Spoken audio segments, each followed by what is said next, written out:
Niin, jotta otappa helekutti Helsinskin tyttö tämän lankun piestä kiinni ja alahan kanto. Ja varo, ettei tartu pihkua vuotteessa.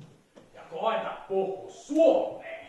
Relaa, hei, en mä näyttäis mitään kantoa. Skutsi on ihan pystyssä. Mut toi puhuu pystyssä. Ahaa. Ilmeisesti on tulossa Venäjän aika, kun täällä ruokapaikalla odottelee leirinvaihdomaksi yhteisellä äänestyksellä valittu Giron Rima. Äänestystulokseen on voinut vaikuttaa se, että hän on A. Komea, B. Mustakäräinen ja C. Komea. Stefan ja Ulla. Ne näyttävät viihtyvän lupan hyvin toistensa seurassa, vaikka yhteistä kieltä ei ole.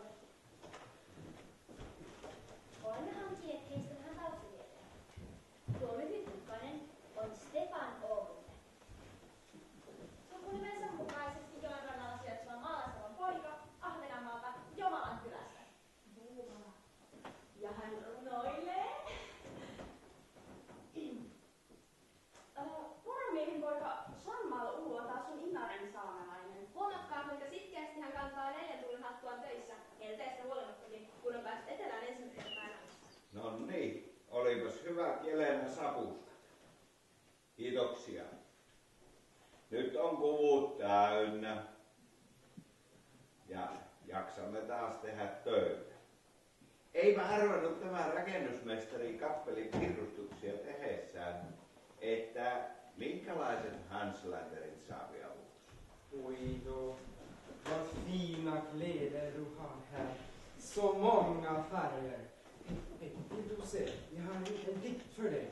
Jag brukar skriva dikter under min fritid. Förstår du? Dikt. Runo. Maitot Åland kantali käynyt tiiuta. Mitä se Ahvenanmaan poika selvittää? Runoa. Får jag uttala min dikt för dig? Voi pahakkas, voi poronpusema. Tiiuta. Muni! No, lyesti olotus lähtelystä. Anna paukkua lantalainen. Eunulla maailman Halunnuja maailman näin. Onnuana ulnuman näin. Unnumana unnuman näin. Unnueman näin. Hello, Monday.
Olipa se eilisilta melko tolppata kohin.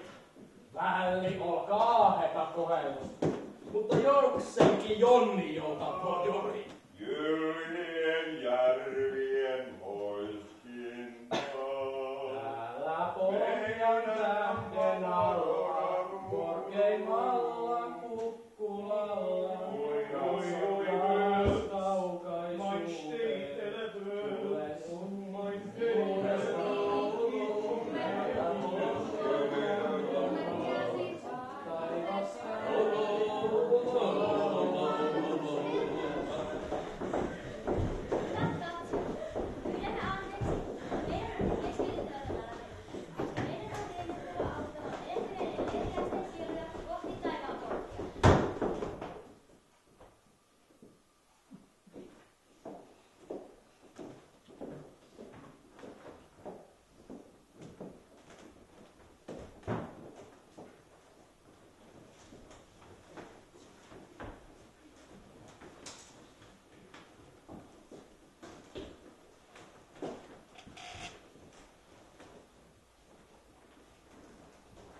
Pyhä ykkösdiaan. Paikallisuutisia.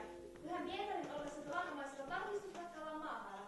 Pyhä Paavali istuu päivystävänä apostolina taivaan esikapinan päivystyspöydän ääressä.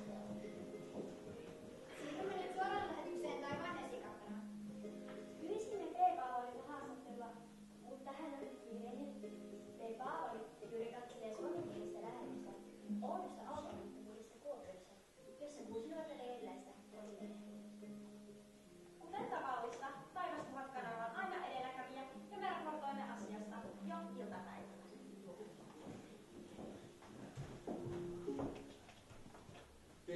Sano nyt teidän nimit ja kotipaikka.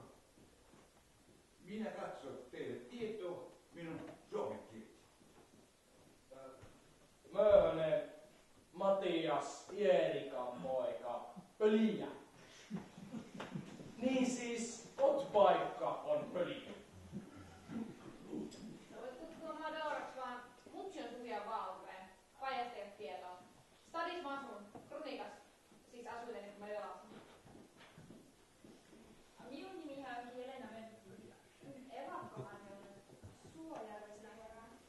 Vain meillä onnellisilla on nyt mahdollisuus seurata näin takautuvasti ja salaa heidän edesottamuksiaan.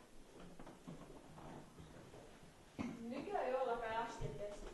Eihän siinä ole 6 minuuttia. Moinen hyvä lamppu meillä on taivaan. Katsohan tuonne niemen nokkaan. Mikäpä ne? Mulla on siellä kuikkua, lippua, mitään muuta lintua. Ei ole kuita. Nämä 2 valkeita joutsenta. Voi. Yleen me ovat samat lekuuttelijat. Kyllä nää jouttenet tuu. Nää syöt niillä pullamissa, kun ne pulja Aurajoessa. Kun muut ruokailijat tulevat kotiin, tulevat meidän kummaksemme Matti ja Doora takaisin. Mitä skandaalimaista ja mullistavaa tästä mahtaa seurata? Muistaaks mä oikein, että sä pidät mun paamulla kodiskeitellä? Häh? No hevon paska huostamisesta tuo minun korviin kuulostaa. Ei maha mitään. Sä oot täysdör. Ite on nirppa. Posetiivinen. Kahel mikä kahel. Landebunde. Punapää pirua. Pulivölli.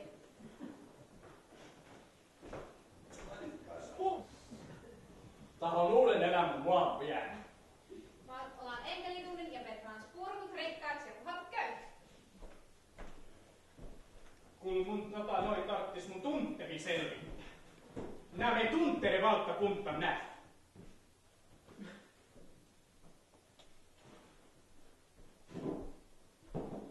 Minulta me ei ole vaikea laisinna. Esi rukavusruoan taivahisessa kirkkä. Inhimoisen sypäinen täydellä. Aava ja ovet ja johdat nämä nuoret siellä. Se meni jo.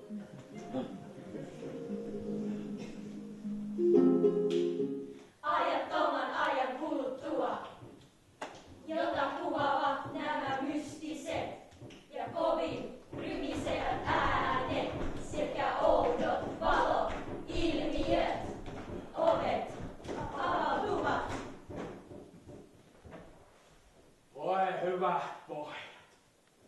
Ja hyvät tytöt. Ei minulla auttana uus elämä. Pahemmaksi vaan näin. No, uudessa elämässä me rupesin mehtiä ostelemaan. Rikastuin. Se on Kronikan takana myös kutseis vaan skratas mun enkelitleekin. Ja sanoo, että sä oot feikki. Kun mä yritin mamlaan niille duunia tekemällä saa pyrkkaa, pääsee skruudaan hyviä ostelemaan kaikkea. Eipä niitä stadion puhatotkaan hermun pennilafis purkeen järkimiset. Pantiin myllykivi mun kaula ympäri ja heitettiin tunteihin verren syvyyteen.